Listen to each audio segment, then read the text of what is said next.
İnsanın uşaqlıq illərindən aldığı depressiv durumlar əsas faktorlardır.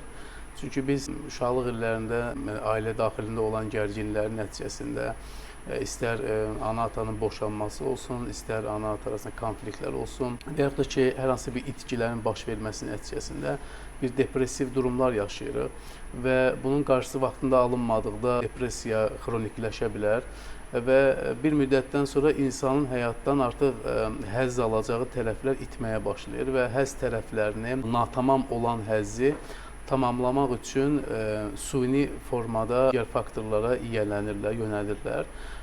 Bu da əsas məsələlərdən biri asılılıqlardır. Yəni bu asılılıqlar narkotik asıllığından başlamış, digər məsələn oyun asılılığı olsun və yaxud da ki, hansısa bir insanın asılılığı ola bilər, yeməkdən asılı ola bilər, bəli, yəni və yaxud da ki, shopping asılılığı ola bilər. Yəni bunlar hamısı asılılıqlar qrupundadır, amma ən ağrısı və acınacaqlısı narkotik asıllığıdır. Depressiya əslində, bəli, siz düz deyirsiniz ki, insanlar bunu bir adi hala çevrilib, yəni məsələn, dırnaqarası payız depressiyası deyirlər və yaxud da ki, özünü biraz kədərli və qəmgin hiss eləyən zaman düşünürlər ki, mən artıq depressivəm, yəni bir ümumiliklər sözə çevrilib. Amma depressiya ağır psixoloji xəstəlikdir, psixiatrik xəstəlikdir. Burada nəinki yəni pasiyentin, insanın psixoloji durumu, hətta bioloji, yəni müəyyən bir əksillərin, hormonların disbalansı nəticəsində ortaya çıxa bilər bir narahatlıqdır. Yəni minimum bulunmalıdır və diaqnostikası minimum 15 gün ərzində müəyyən simptomlar var. Məsələn, simptomları nələrdir? Əgər bir insan özünü daim kədərli, kefsiz, gələcəyə dair ümidsiz formada hiss edirsə, heç bir şeydən həzz ala bilmir. Məsələn, deyək ki, əvvəllər nələrdənsə həzz alırsa, indi artıq o həzz hissini itirib, maraq hissini itirib həyata qarşı. Həddindən artıq yemək yemə, həddindən artıq iştahsızlıq, həddindən artıq yuxu yatma, həddindən artıq yuxusuzluq, insanlardan uzaqlaşma, özünə qapanma. Çünki insanlarla ünsiyyət qurmaq, bir yerdə oturmaq bu insanlara bir yük kimi gəlir. Yəni özlərinə bunu ağır bilirlər. Aqressiya, özünə və ətrafa qarşı aqressiv davranışlar sərgiləyirlər. Həyat sanki ağ-qara rəngdə görünür, boz-bulanıq görünür bunlara. Heç bir şey bunlara həzz verə bilmir. Və ən ağır formalarında artıq intihar düşüncələri, suisid davranışlar özünü göstərir. Beyində dopamin hormonu var. Bu dopamin hormonu süni formada, bu narkotikdir, digər bağımlılıqlarla artırır və insan özünü rahat və xoşbəxt hiss edir. Bir növbəti addımda da, yəni depressiv durum baş verəndə həmin o asılılıqlardan istifadə eləyir ki, dopamin artsın və özünü rahat hiss eləsin. Bayaq saydığım simptomların yəni minimum 15 gün ərzində bir insanda intensiv formada müşahidə olunursa, artıq biz qeyd edirik ki, pasiyentdə depressiya əlamətləri var və bununla bağlı artıq müalicələrə başlanmalıdır. İnsan psixologiyasında biraz əks çıxma reaksiyaları var. Məsələn, adi bir balada uşağa filan şeyə baxma və yaxud filan addımı atma kimi deyirik.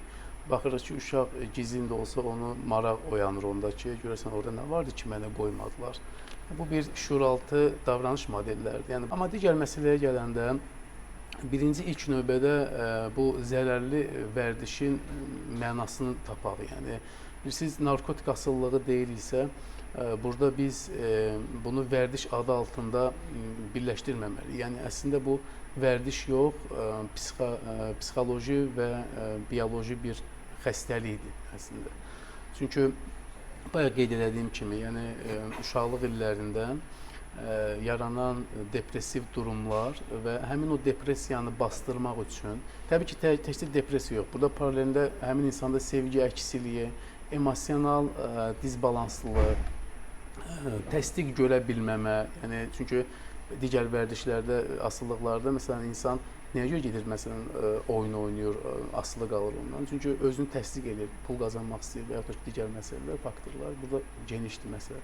Uşaqlıq illərində ən çox yeniyetməli yaş dövründə övladına düzgün yanaşma və tərbiyə verməməsi nəticəsində, yəni yanlış çevrə ilə əhatə olunanda, sosial mühitlə əhatə olunanda bu məsələlər aktivləşir və burada bayaq qeyd etdiyimiz kimi dopamin hormonu ifrazında problemlər yaranır və həmin insan o dopamin hormonunu təmin eləmək üçün keçir artıq bu zərərli vərdişlərə. və bu onda artıq aslı formaya gəlir və onu hər dəfə istifadə edərək özünü rahatlaşdırır. Maraqlıdır ki, İlkin bəy, zərərli vərdişlərdən asıllıq, bəli, bu xəstəlikdir, vurğulayırıq bunu.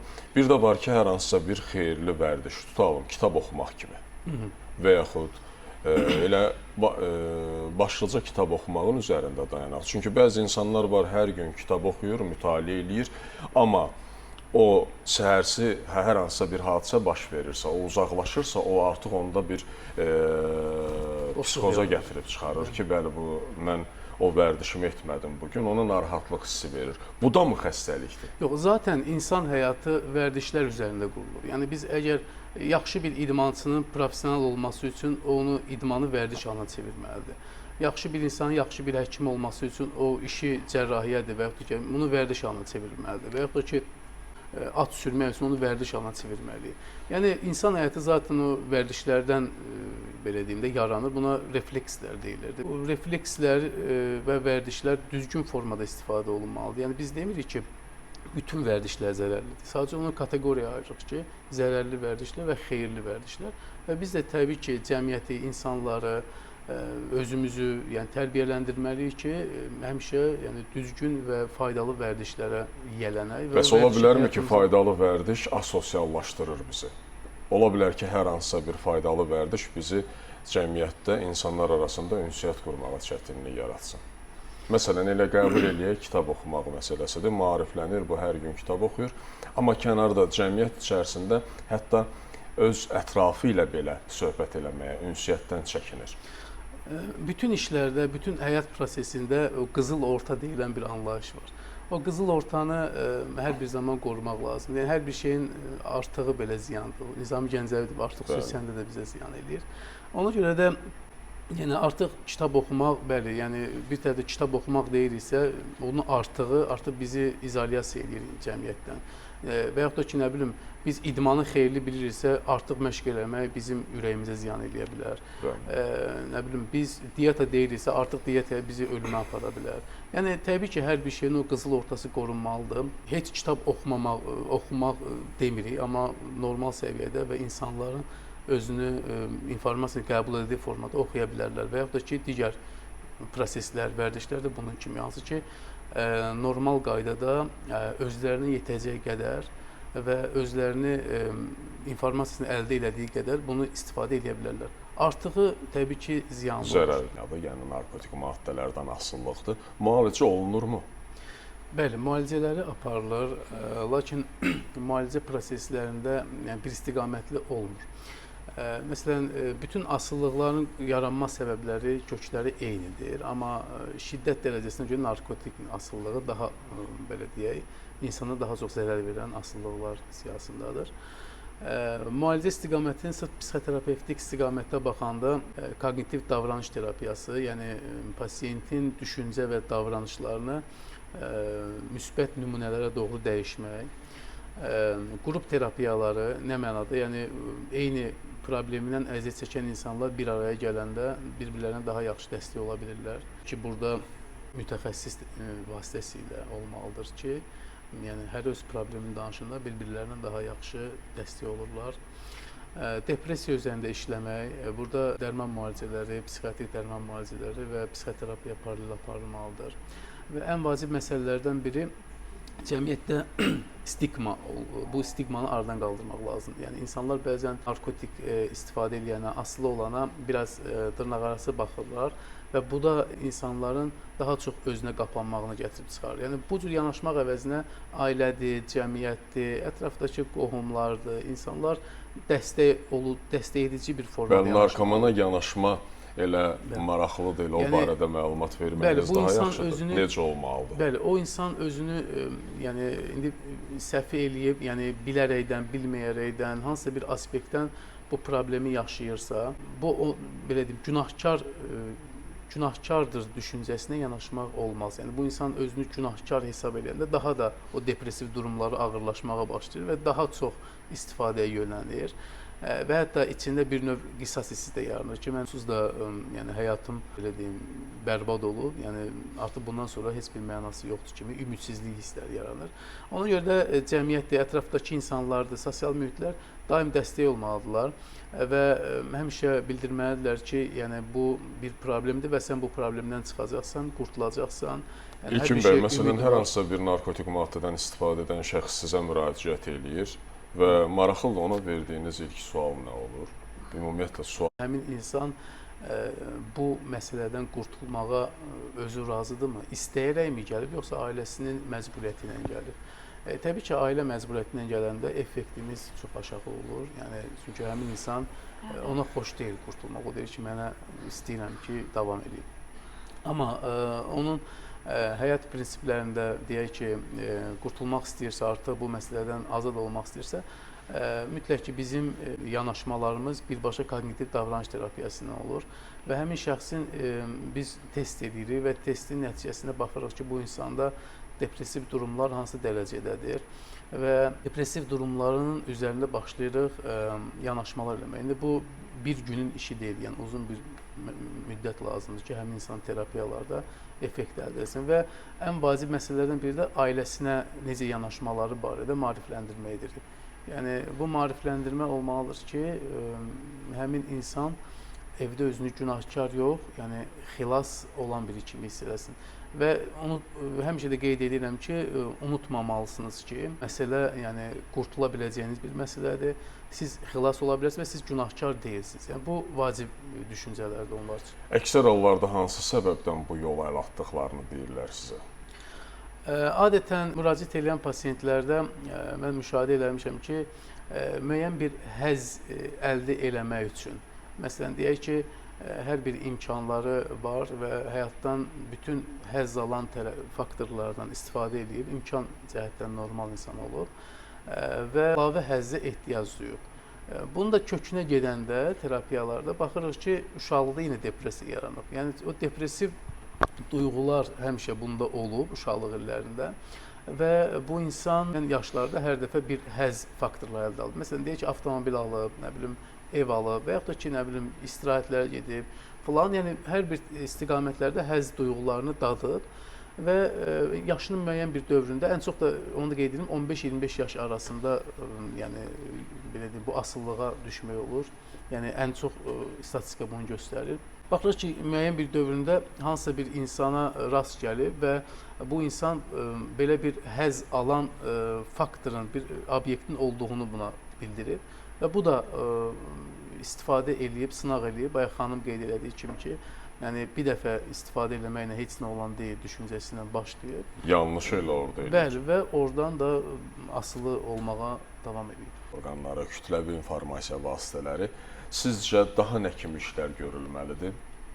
İlkin bəy. Ən vacib məsələlərdən biri uşaqlıq illərinə toxunulmalıdır. Çünki insanın təbliğ götürmə potensialı ən çox uşaqlıq illərində müşahidə olunur. Yəni əsas da bu deyək ki, orta yaşlarda, 8-15 yaş ərəfələrində təbliği daha aydın şəkildə götürür. Ona görə də ilk növbədə məktəblərdən elə deyim, təbliğlər, maarifləndirmələr, bu həmçinin müəllimlər üzərində də aparılmalıdır, işlər görülməlidir ki, müəllimlər də məktəbdəki uşaqlara narkomaniya barədə hansı informasiyalar ötürülməlidir, bunları bilməlidirlər. Həmçinin məktəb psixoloqları.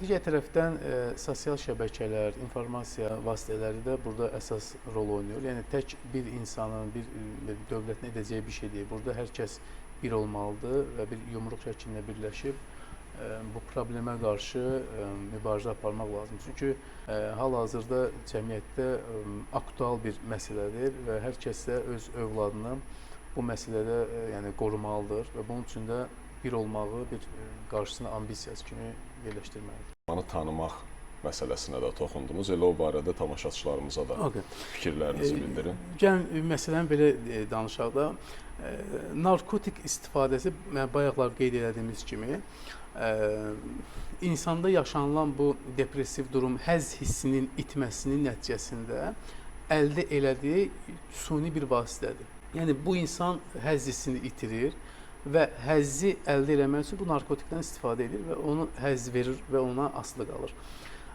İndi bir dənə də məsələ var ki, sosial faktor. Bu insan necə olur ki, bunu əldə edir? Buna niyə ehtiyac duyur? Ona görə də valideynlər ilk növbədə erkən uşaqlıq yaşlarından tutmuş yeniyetməli yaş dövrünə qədər övladlarının həmişə bu psixoloji durumlarını bir nəzərdə saxlamalıdırlar. Yəni yan keçməməlidirlər, boş verməməlidirlər. Uşağın ailə ilə olan bağlılıqları möhkəm olmalıdır. Uşağın sevgi, təsdiq məsələləri bərpa olunmalıdır. Uşağın ana-ata arasında bu konfliktlər, boşanma halları nisbətən az olmalıdır. Uşağın əgər həyatında bir itki baş versin, yaxın birini, sevdiyi bir sevimli heyvanı falan, o özünü hansı mühitdə və əşyaya bir asılı bilirsə, daha doğrusu güvən hiss edirsə, onun itirən zaman ki, orada nəzarət olunmalıdır. Uşaq bir psixoterapiya almalıdır, bir konsultasiya keçməlidir ki, valideynlər bilsin ki, bu uşağın depressiv durumu var və yaxud da ki, yoxdur. Bəzən depressiya gizli gedir. Valideyn deyir ki, hər şey qaydasındadır. Mən özüm də belə olmuşam və yaxud da ki, başqasının uşaqları da belə olur. Və bir müddətdən sonra uşaq valideyn nəzarətsizliyi nəticəsində müəyyən qruplara qoşulur və o qrupun təklifi nəticəsində artıq istifadə eləyir və həzzi oradan alır və asılı qalır. Ona görə də ilk məsələ valideynin övlada, yəni narkotik olmaz, narkotika qarşı əks fikirlər o öz yerində, onsuz da yəni bütün sosial şəbəkələr də, cəmiyyət də bundan danışır. Amma ilk növbədə uşağın psixoloji durumunu nəzərdə saxlamalıdır ki, sabah uşaq özü qərar versin ki, narkotik olmaz. Bir də məsələ odur ki, valideyn axı övladını 7-24 də nəzarət altında saxlaya bilmir. Maraqlı odur. Yəni biz övlad böyüdükcə artıq onun evdə olma müddəti qısalır. Aha. Böyüdükcə bunun digər aktiv fəaliyyətləri o evdən çıxır. Ən azından bir valideyn övladın özünü kədərli hiss eləməsindən, bədbin, neqativ danışmasından, dərsə qarşı həvəssizliyindən, nə bilim özünə qapanmasından, iştahsızlığından, bir şey marağın olmamasından hardasa şübhələnə bilər ki, bu uşaqda nəsə əhval-ruhiyyə düzgün getmir. Və bunun fonunda artıq bir yoxlanış eləyib, təyin eləyə bilər ki, bu uşaqda var problem, yoxsa yoxdur. Bu problemi aradan qaldırsın ki, uşaq özü sonradan narkotik istifadəsinə ehtiyac duymasın.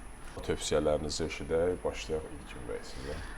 Bu asıllıq psixoterapevtik və psixiatri bir xəstəlikdir və heç kim istəməz ki, bu kimi məsələləri, problemi yaşasın.